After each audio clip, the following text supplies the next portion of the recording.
恐怖熱線開始啦，咁我哋亦都有一個電話熱線號碼啦。如果大家喺呢2個小時想分享下啲靈異個案嘅，咁啊隨時打電話嚟啦。咁啊每個禮拜節目咧都有啲嘉賓咪喺現場同我哋分享一啲個案啦。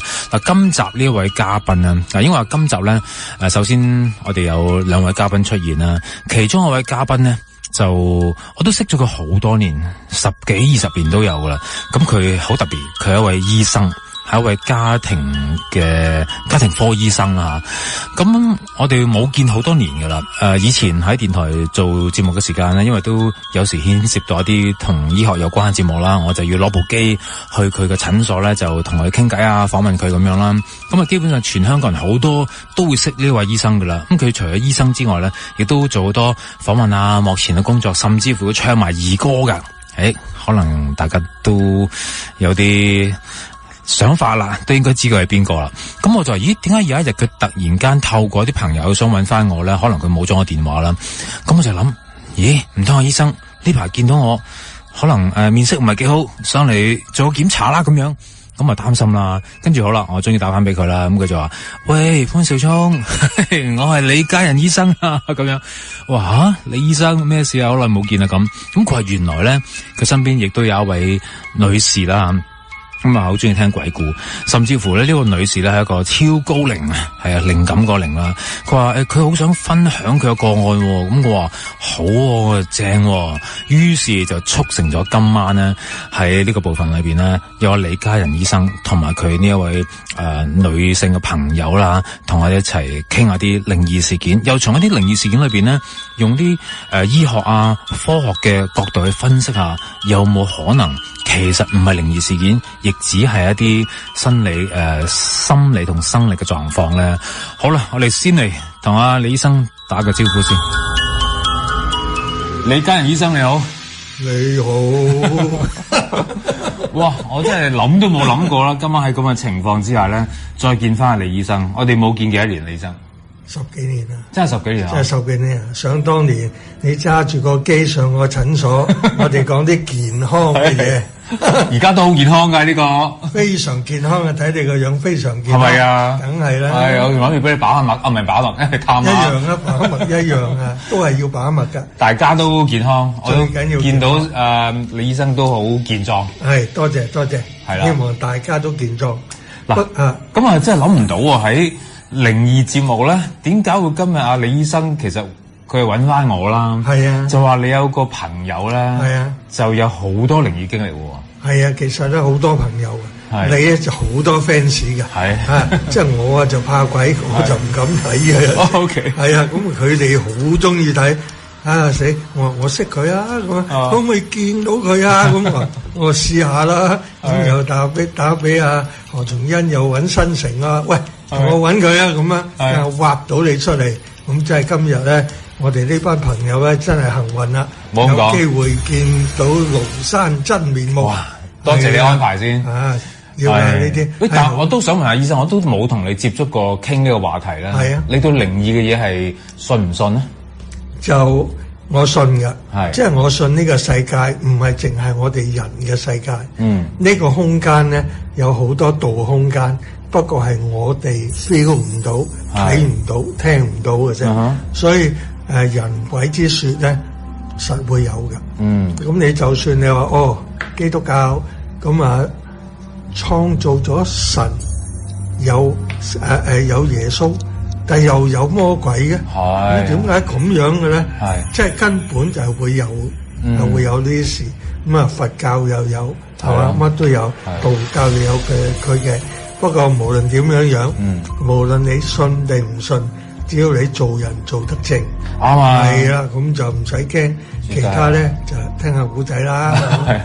有冇試過啲病人上嚟嘅時間，突然間？你覺得佢啲異樣啊、奇怪啊？你不如去揾精神科啦。咁有冇試過呢啲啊？咁就冇，即係佢哋可能話聽到好多古靈精怪嘢啊。呢啲咁我哋成日都話係呢個 schizophrenia 精神分裂啊嗰啲咁樣，都唔使聽太多啊。叫佢上樓上或者落樓啊睇呢個啦轉介快啲啦，快啲 OK 係啦，細路仔嘅咧就少啲係咪？係啦，多數成年人多啲嘅。係好啦，嗱，一陣間我再同阿醫生再傾下，因為今日咧你有個朋友，喂，佢就好多嘢㗎，係好多嘢嘅，係咩？佢真係個靈通啊，靈通可以睇好多嘢，聽好多嘢，一睇啊叫我。你家人身邊好多鬼喎，係咩？唔係嘛？係咩？好啦，咁你介紹下佢啦，係嘛？今日喺我哋身邊啊，阿 Eva 姐，大家好，你好，今日好開心見到阿聰仔。哇！唔好咁講，我多謝你分享先啦。睇住你大㗎嘛？係咪啊？哇！真係好啦！而家個個都話即係由細到大聽我由3歲聽我節目啦，咁所以而家。今日有位前輩，我30歲聽你節目，所以我可以叫你聰仔。多謝。喂 ，Eva 點解有咁多啲經歷係由細到大嘅？其實好得意㗎，我好細個咧，好多時成日見到、feel 到。咁因為好細個嘅時候唔識驚嘅，反而咁我哋住屋邨長大啦。咁好多時喺屋邨咧。葵涌嘅其中一條村，唔係葵涌村，可以開名啊！可以嘅，但係附近咧，都係附近啦，好近嘅啫。OK。咁但係咧就好多時見到啊，或者譬如好多時夜晚黑啦，見到屋企樓下有啲乜嘢啦，有啲異象啦，咁啊或者見到門口好多企喺度啦。OK。咁啊尤其是住舊嘅屋邨咧，嗰啲氣窗咧好多，咁我啊瞓上格床，好多時夜晚黑裝啦、八卦啦，細路仔真係見過好多次。好多次成日見。嗱，我可以話俾你聽，我好基本上以前好細個嘅時候咧，差唔多晚晚都見到嘅。唔係啩？係真㗎。咁誇？咁我同我媽媽講咧，我細個唔識嘅，咁我媽媽咧就好知機嘅，好醒目。去瞓啦，唔好多事啦咁。咁其實大見到咩咧？嗱，見到好多時着白色衫企喺門口裝我哋啦。見到喺冷巷行啦，甚至乎見過咧喺以前我哋個屋邨嗰度樓下有個大公園大車站嘅。咁然之後咧就見到咧有啲着白色袍嘅長頭髮嘅女人喺度行啊嗌啊，哭哭啼啼啊，甚至乎咧我好記得有一單咧就係嗰陣時我瞓上格床，咁啊望出街，當時咧仲啱啱起緊地鐵以前喺地底，後來有一段咧就開始係架空，咁我諗你哋都諗到係邊一區㗎啦，咁有幾多個啫，係咪？咁我好記得咧，佢哋當時24小時趕呢個工程嘅，咁啊好多即係好嘈嘅咁。咁但係咧，我好記得有一次咧，佢咁樣架空咧，佢其中有啲大柱凳噶嘛。我好記得有一次有個大鬼頭咧走咗出嚟。大嘅鬼嘅頭？鬼嚟嘅，係咁迎面咁衝出嚟。咁跟住咧咁我就梗係匿埋隻眼啦。其實嗰陣時我都已經都有3年班，所以我對於大家我已經意識到咧係咩事。咁啊亦都經歷過啦，同埋好多時聽到佢哋喺度嘅對話啦。但唔知佢講乜，嘻嘻哈哈咁啊！然之後咧就喺度好多人喺度傾偈嘅，唔少㗎。我嗰陣時真係好細個，真係唔少呢個經歷。咁到大下啦，可能個人冇咁即係細路仔清啲咁樣嘅靈。咁而家係大下啦，咁可能成日掛住揾錢啦，就希望揾啲錢啊遮蓋下呢啲嘢啦。但係我唔都有嘅，都有。但係你嗰陣時細個嘅時候冇同阿媽講，冇話阿媽又信唔信呢啲嘢？我阿媽係非常信，所以我好多時一見到阿媽門口嗰度咧有幾個人企咗喺度，我好有印象咧係着白色衫，高高矮矮都有嘅。OK。咁咧我阿媽好醒目嘅。佢知㗎啦，咩事㗎啦？佢瞓覺啦，唔好多時閂埋道門，因為以前啲人唔閂門㗎。我睇通風啊！有塊布咧，我好記得有塊布擋住咁。係啊，就算㗎。係啊，所以有咩事咧，啲街坊好幫手㗎嘛。以前而家就冇辦法啦，環境影響到個個都係好似唔識咁啊，住咗10年都係咪先？咁嗰陣時住屋邨又唔同啦，係咪先？咁所以嗰陣時我都幾多呢啲經歷，成日見嘅。即係零零星星好多咯。有冇話就係嗰陣時候咧？嗱，通常我聽到呢啲 case 咧，就原來前邊咧就有個阿婆走咗，原來係點咗白蠟燭嘅，其實係咁樣噶嘛。可能係翻嚟咁，係咪呢啲啊？唔係啊，唔係啊，唔係噶，冇呢啲噶，冇呢啲嘅情況下都出現。咁而家咧就少咗，但係都有呢啲經歷，同埋咧唔知係咪自己嘅體質啦。譬如我去到某一個地方有冇咧，我都會知咯。係好大感覺， OK，好大感覺。但係有冇揾嗰啲師傅睇過你？冇喎，我冇喎。但係有冇揾醫生睇過？咁我好肯定我唔係精神科。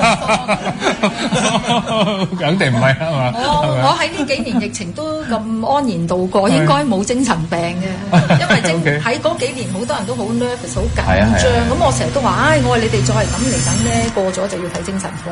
咁我覺得唔需要咯。不過即係撞鬼同精神有問題，即係一線之差啊！啫係咪啊，醫生？係啊，係啊，因為我哋喺呢個精神科咧，好多時候有幻覺，包括睇嘅、聽嘅咁樣，呢啲咧係好難話科學化去解釋。解釋佢都係啲神經出咗問題，咁啊用藥去想話點撳住佢。但係我哋成日聽到啲所謂啲鬼故啊、見到鬼啊諸如此類咧。即係可能係睇到另外一個空間，我哋好難科學化去咁解釋嘅。所以咪信佢有咯，唔好搞到你。即係醫生就真係好開通啊！即係佢唔排除有呢啲可能性，係咪先？係完全唔排除，係啦，冇問題嘅。係啦，最緊要咧，你活得開心，活得健康，咁啊得㗎啦。不過所以有時咧就唔知佢係邊樣先啊！如果我哋相信有鬼神存在啦，即係有時佢咧就係可能嗰個運氣差咗，時運低咗，有嘢更新，就令到佢出現精神嘅鬼魅啦。咁先至係因為個靈界影響佢。咁當然亦都係因為佢本身有呢種病，咁啊身體差咗，又有靈界再侵入啦，變咗就真係水溝油咁啊，分唔開啦。講到呢一度咧，我有個真人真事。好，不如我哋轉頭翻嚟傾。好，我休息一陣。好，翻嚟之後繼續有今晚我哋兩位嘉賓。好，翻到嚟恐怖熱線另一個部分啦。今晚繼續有李家仁醫生，亦都帶咗一位咧嘅好朋友啦，位高齡人士，即係高齡嗰個靈感個靈啊，放心。就係 Eva。喂 Eva 頭先話有個真實個案喎嚇。嗱，呢個真實個案咧，其實我覺得咧，亦都帶少少叫因果嘅嘢嘅。咁凡事都有因有果噶嘛，唔會咁啱敲正你道門嘅。咁我好記得我出嚟做嘢冇幾耐啦，咁大約都係應該20歲到啦嗰年。咁我話做 admin 啊，做人事嘅嘢嘅，咁咪成 team 女仔咁。咁啊忽然之間有一日我見到個同事喺度喊，咁我埋去，喂，阿邊個？你做乜鬼啫？喊咩啫？咁同老公嗌交啊？咁我哋後生你知啊，多多嘴咁。咁啊唔係啊，咁啊繼續。咁我唔係唔講就算啦。咁但係我見到佢咧好多電話，同埋係咁喺度喊。咁我忍唔住，我就問佢：究竟你發生乜嘢事啊？我話你講嚟聽下啦。咁原來咧佢就話啱啱咧就過咗清明節嘅時間咧，佢清明嗰日咧佢嘅屋企人啦，同埋其中一啲嘅老表啊，即係表兄弟姊妹啦，即係舅父啊嗰啲，就去長洲拜山。咁差唔多走咧，佢話大約係4點零鐘嘅時候走嘅時候咧，咁啊成班人一齊啦。咁唯獨是忽然之間有個表妹，當時佢嗰個表妹如果我冇記錯都係14、15歲嘅啫。咁啊行下咧，就忽然之間有一隻黑狗吠佢，咁啊好得人驚。咁佢就跑啦，倒翻轉頭跑翻去父母身邊、屋企人身邊咁。咁啊跟住趕咗隻黑狗走咗啦。走咗之後咧，咪如是者咁啊翻去喺觀塘區住嘅，我記得。咁啊翻去屋企啦，咁啊大家你知去長洲拜山就要好遠，又好早起身，咁啊大家攰瞓覺啦，又咁嘅天氣咁。佢話佢媽媽咧當時咧就同個女瞓緊嘅，即係我聽翻我舊同事講。點不知咧忽然之間瞓下咧，佢個女咧就彈咗起身，就轉咗一把男人聲喺度講嘢，然之後就咬你。咬你啊！係，哇！咁好得人驚嘅喎，自盡嘅喎，咁佢阿媽咧就梗係哇癲晒喺度叫啊，嗌救命啊，快啲揾人幫手啊咁啦。咁啊成間屋有幾個人噶嘛，咁啊然之後咧就揾啲乜都塞落去個口噶啦，乜都塞落去，因為咬斷條脷啊嘛咁。咁佢話原來咧喺嗰幾日裏發生咗幾日噶啦已經，咁佢就乜嘢都揾齊噶啦，咩茅山啊乜嘢都齊噶啦，揾齊晒都唔得，都唔得咧。咁後尾我就話不如咁啦，我試下睇下有冇辦法。你介唔介意我哋上去探下佢啊？我同2個朋友咁樣喎。咁佢話，咁佢就經得佢屋企人同意啦，當然。咁後尾咧就都 OK 啊，肯俾我哋上去啦。咁啊好笑，我好記得咧，我喺一間喺觀塘區嘅一間素食鋪，當時咧就得我同另外2個朋友。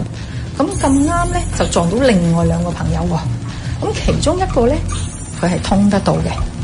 佢係通得到，即係通到通靈啦，叫做係啊，佢係通靈嘅。通靈啦，佢係唔係淨係通靈咁簡單嘅？佢係可以話通到仙佛嘅。OK。咁啊，跟住咧就撞到佢哋，喂，咩事啊你哋？咁我咪講咗成件事俾佢聽。佢話我哋今晚得閒，介唔介意我哋一齊上去啊？咁我梗係求之不得啦。其實我都驚驚地㗎當時，唔知點解心口有個勇字㗎。咁好啦，咁啊大家好簡單，咁就然之後就跟咗佢上去。哇！一入到屋，嗰個女仔咧就發晒癲。咁最慘咧，我見佢咧前邊啲門牙都甩晒，因為佢咬嘛。係啊，原來即係屋企人咧乜都頂住啦，已經咁，同埋咧。咁啊，瞓喺度，佢父母咧就喺度安撫佢啦。哇，嗰個過程係點咧？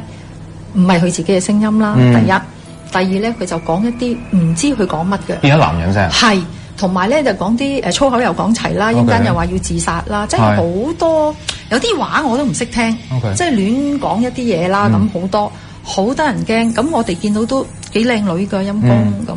咁啊，跟住咧，我哋就冇辦法啦。咁我啲朋友一齊咧，咁啱咧，佢話本來我哋得3個人，再撞到2個朋友咧，就佢話啱好5方，5個人，5方。有咩意思啊？東南西北中5方，咁個力就會好啲啦。咁咁啊，然之後咧就點咧？念經。念經初頭咧就觀音經啦，跟住咧就叫佢屋企人裝杯水，擺喺佢有安觀音。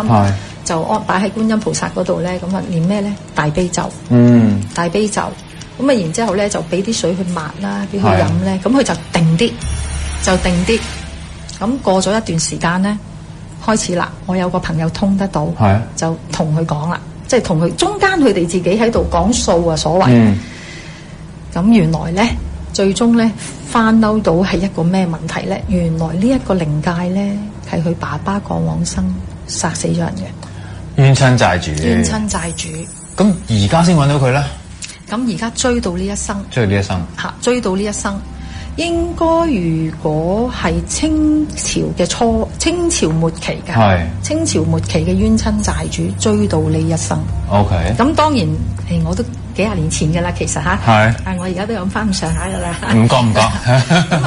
咁啊，然之後咧，咁後尾好好啊，咁啊，借助呢一個朋友啦，就同佢講，你點樣？我哋就唔係主張咧將佢捉啊。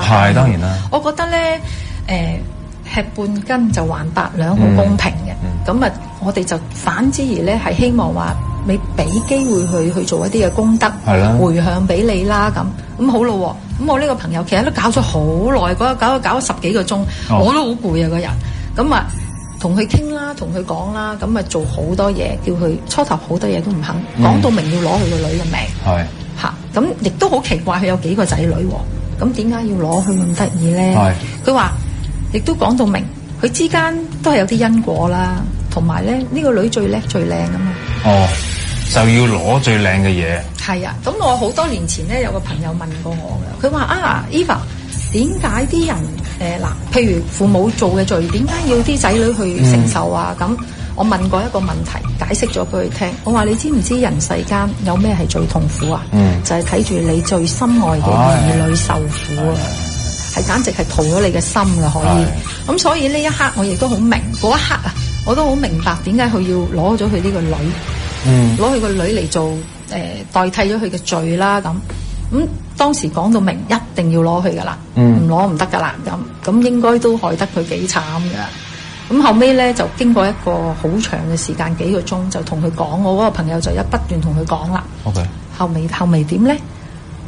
後嚟咧，其實就好簡單。原來咧，如果我哋咧懺悔就必然噶啦，但係要真心懺悔。係啦。原來唔係個個做好簡單嘅嘢，但係父母竟然唔肯啊！大家想唔想知道係咩咧？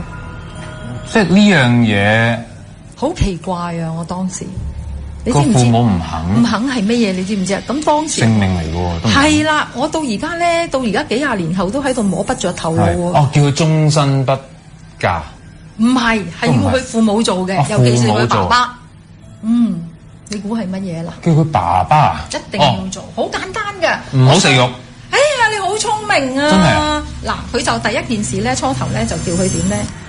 就話要佢咧食長素，將個功德回向翻俾個冤親債主啦，印善書啦，印善書佢 OK 啦，好簡單啦。跟住叫佢放生，咁放生其實好簡單，放生你即係難聽啲講，有錢就得㗎啦，係咪先？你願意去做，但係我哋當時提咗佢一句，你記得啊，放咗個嘢千祈唔好再食啊。係。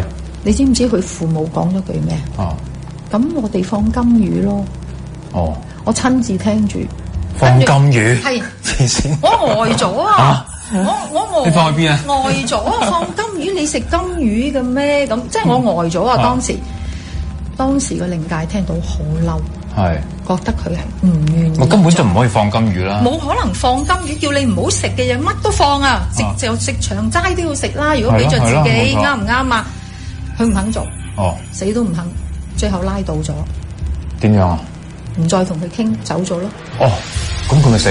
再翻嚟揾佢。最後咧，我哋幾個月後得知咧，佢不斷搞佢個女。最後去咗青山。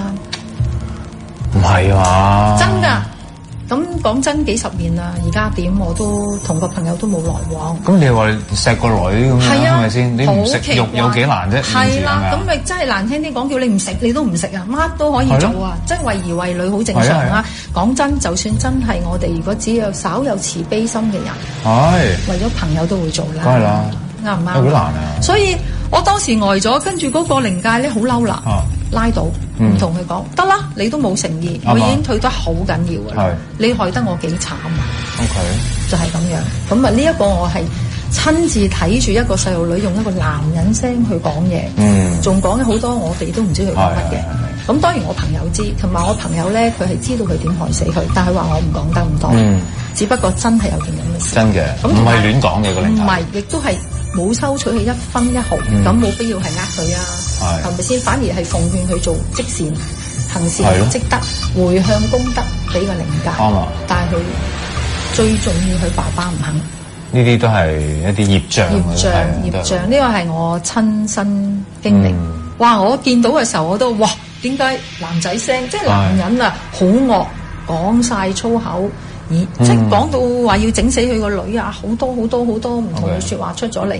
咁呢個我親身經歷咯。呢 part 就真係可以問下醫生啦。嗱，醫生科學解釋唔到㗎，係咪呢啲？唔係，係有嗰啲叫綜合症啊。係啊，有啲咧係專係個細路仔突然間咧不停講粗口，古靈精怪，但係咧就冇話轉聲呢樣嘢。係啊，即係講粗口，即係唔知點解嘅。咁呢個咧係有咁樣嘅，即係有可能性。醫學嘅有記載嘅呢個啊，但係咧同阿 Eva 講呢個咧就即係相差甚遠。轉聲就真係冇可能。轉聲同埋有啲係佢冇學過嘅語言，佢可以講到啦。係啦。呢啲就解釋唔到。所以真係解釋唔到，係嘛？但係亦都好奇，如果個父母係咁錫自己嘅細路，有乜理由唔食啊？係。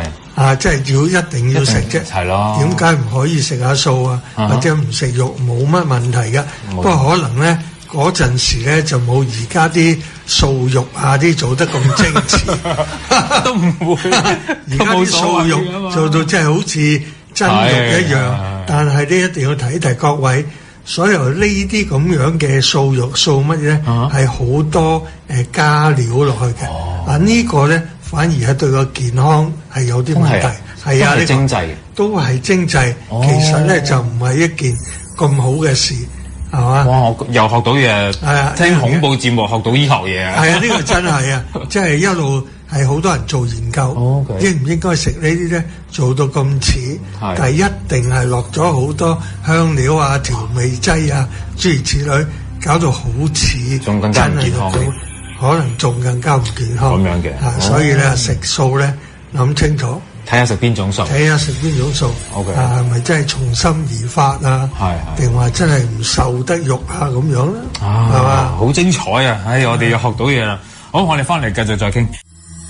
好啦，我哋繼續今晚嘅恐怖熱線啊！哇，都好精彩，同埋 Eva 講嘢好好聽啊！係咩？真係啊！字正腔圓。係咪應該好多時不定期做你嘅嘉賓咧？我覺得你係唱戲曲嗰啲人嚟㗎，你中唔中意唱呢啲嘢㗎？我中意聽。咁啊，你真係好好啊！你嗰個聲音咧好清楚，你咬字又清楚。多謝。真喎，所以講古仔好聽。多謝，多謝李醫生介紹。所以我咪唔做呢個節目咯，想當年。如果唔係你冇得做㗎啦。係喎，係啱，你做下嘉賓得啦。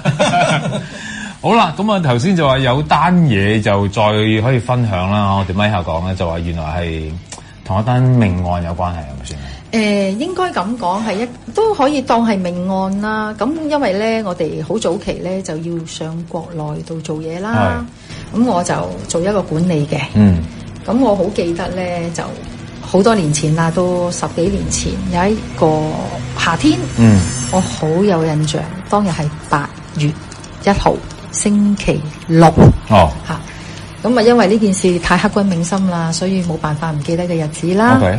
咁我咧就好記得，忽然之間收到廠長個長途電話，佢話我哋有個工人去咗游水嘅時候咧就浸死咗。咁嗱，我先講翻佢哋遇溺嘅情況好唔好啊？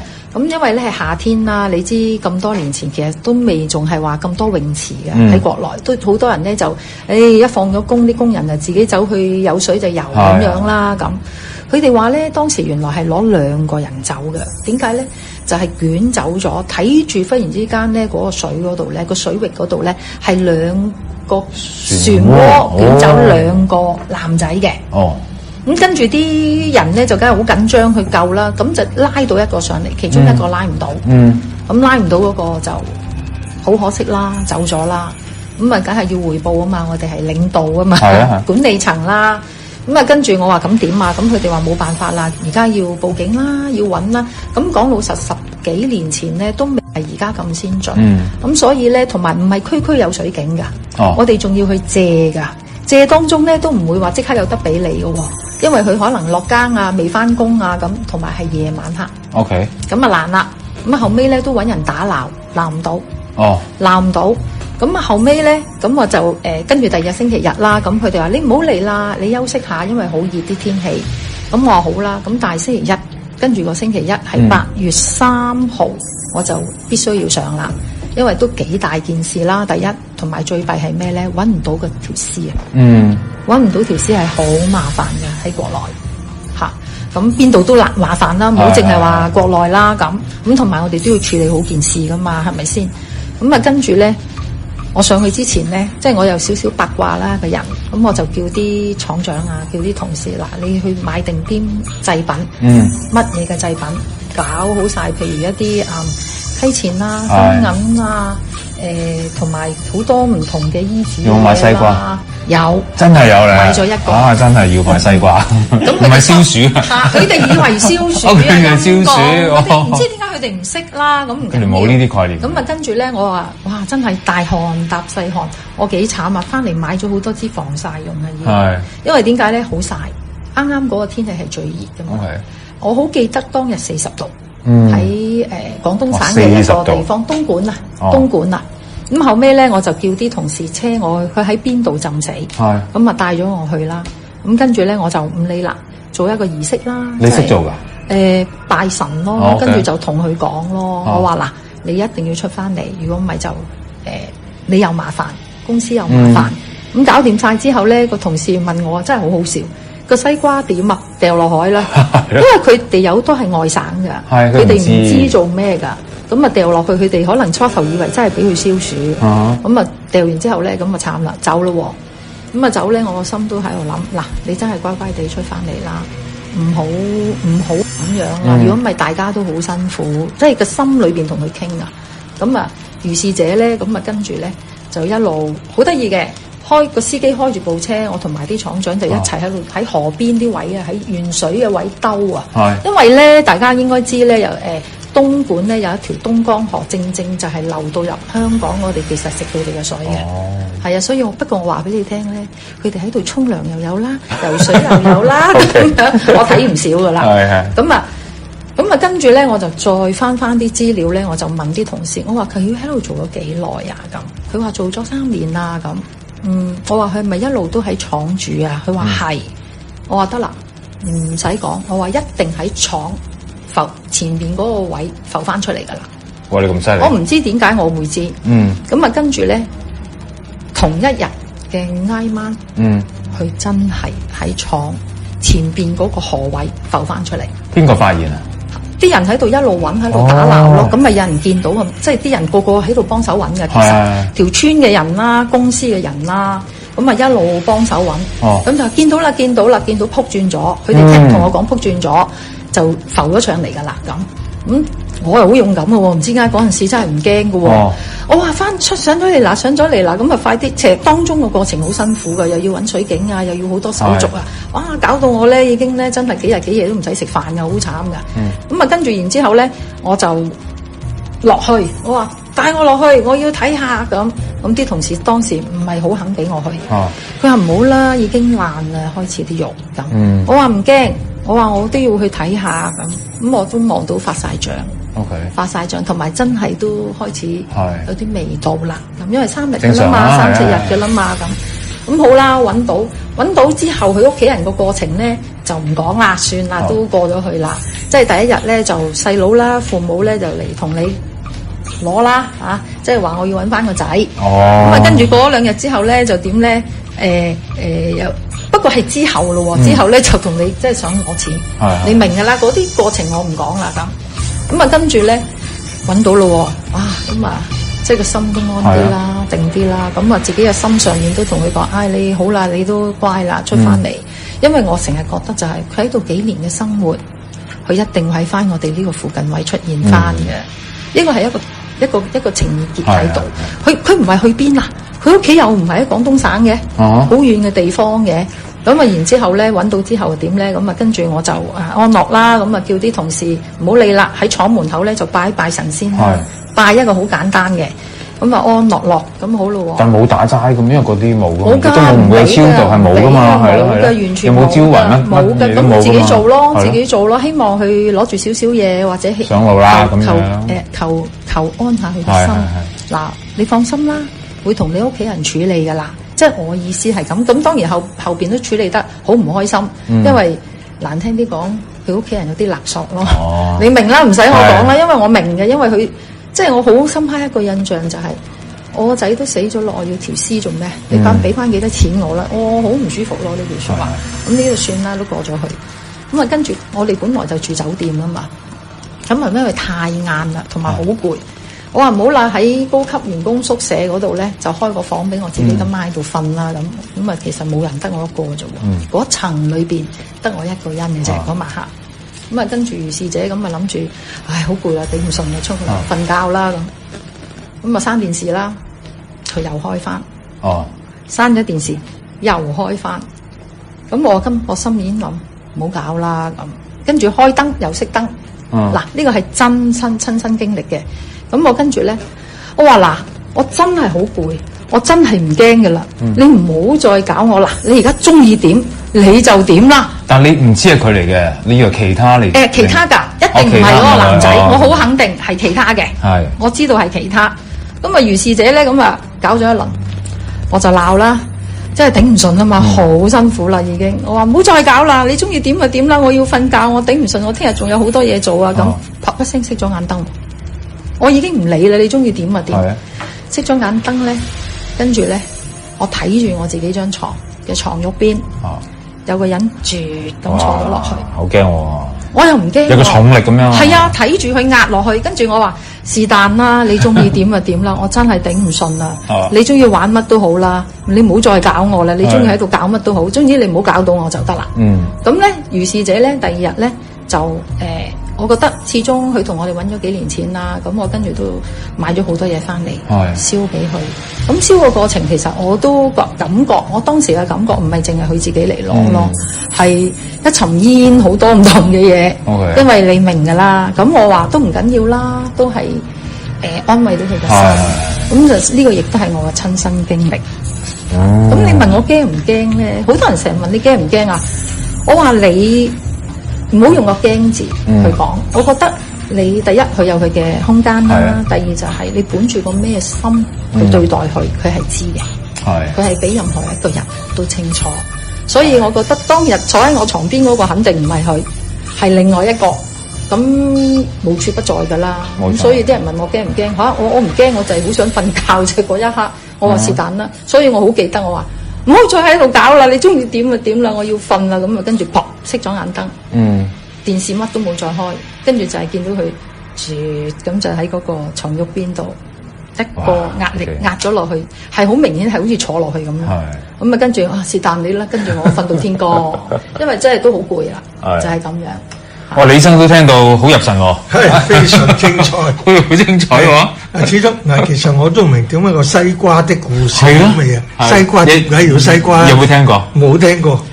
唔係佢哋講上係絲瓜嘛，絲即係同個屍體嗰個絲咁嘅意思係咁，同埋好似話等佢有個目標，就等佢知道我要浮翻喺個目標嘅一個地方。啲老人家係啦，咁樣講。等佢有個叫做有個標誌。係一個標誌。因為佢冇咗方向。係啦。同埋好多時話人走後咧，唔係即刻知嘅，佢仲未知道自己原來原來我離開咗啦。冇錯。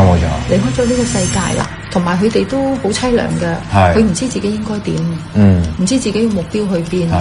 咁所以我覺得冇所謂啦，總之做咗又冇害人嘅，又幫到邊個都係好事嚟嘅。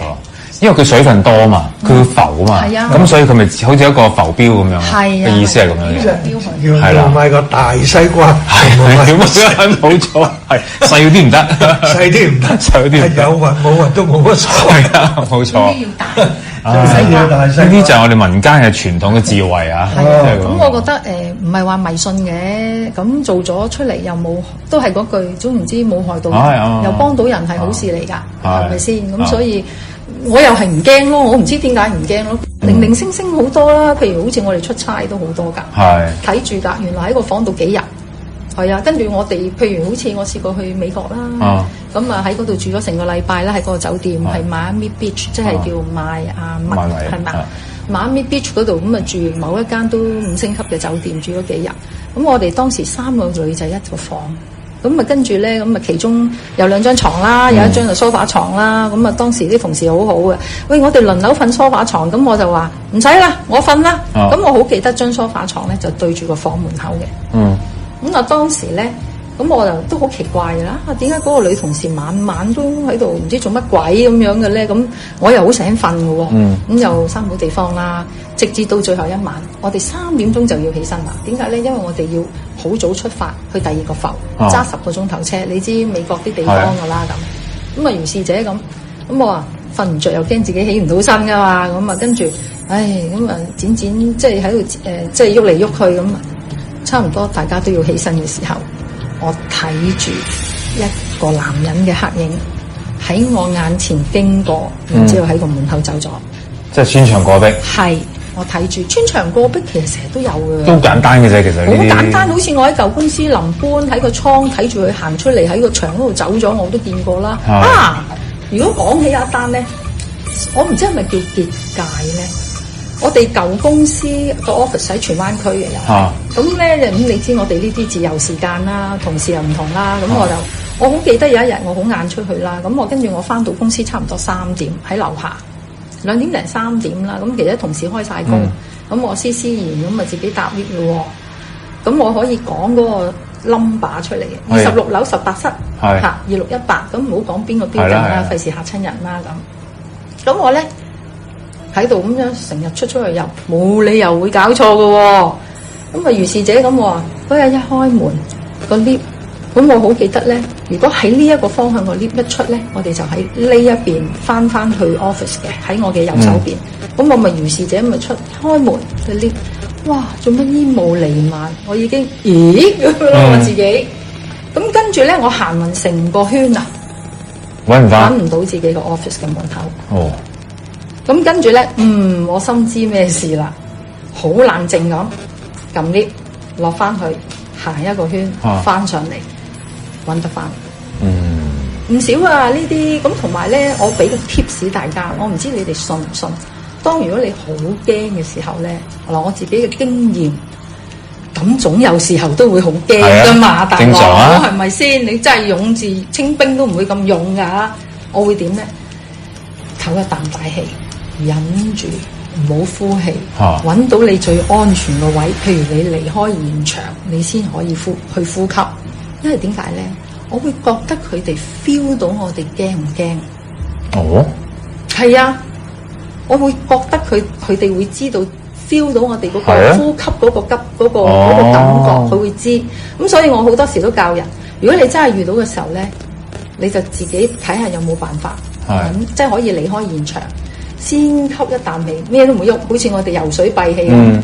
然之後揾一個最安全嘅地方，你先至好唞翻氣。咁當然唔好自己窒息死啦，係咪先？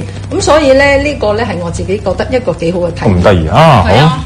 好呢個方法又可以試下，等自己鎮定啲。即係唔好俾佢係啦，又可以鎮定，又唔好俾佢 feel 到你嗰個你係驚緊。講多一單搭 lift 嘅故事。喂，好，哇！你好多貨。喂，不如咁，我哋翻嚟再傾，休息一陣先。